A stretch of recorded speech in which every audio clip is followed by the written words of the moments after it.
زمالك التعادلات ان شاء الله سنة كمان او سيزون تاني مع الادارة اللي موجودة دي ونوعية اللعيبة اللي موجودة عندنا دي. احنا بعد كده هننافس على الهبوط، يبقى شبه الاسماعيلي بالظبط بالملي. نسخة من الاسماعيلي هتشوفها بعد كده لابسة ابيض. يعني عندنا يعني ماذا فعل ادارة الزمالك؟ يعني ايه اللي ادارة الزمالك عملته من ساعة ما جت في النادي اللي هي ماسكاه ده؟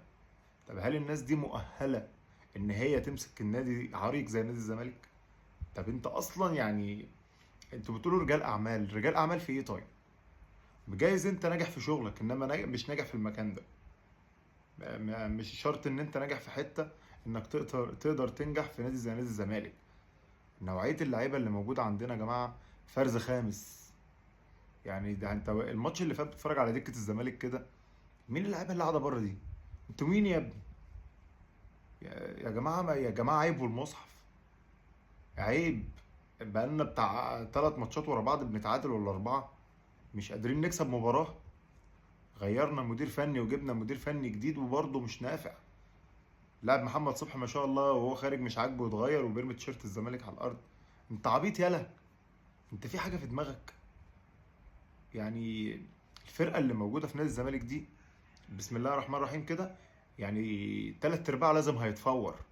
انت هتشوف مجزرة آخر الموسم. اللعيبة دي مش هينفع تكمل. اللعيبه دي مش على قد طموح جماهير نادي الزمالك. انتوا لعيبه مغيبه.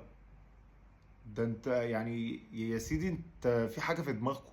اللعيبه دي والمصحف مغيبه. انت لا مش قادر تكسب مباراه.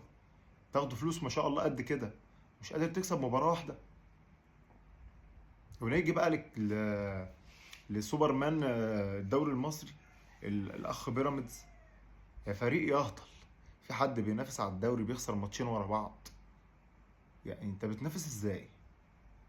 وبقالي فترة بمجد فيك وبقول بيراميدز المرعب وبيراميدز المخيف. انتوا رحتوا فين يا ابني؟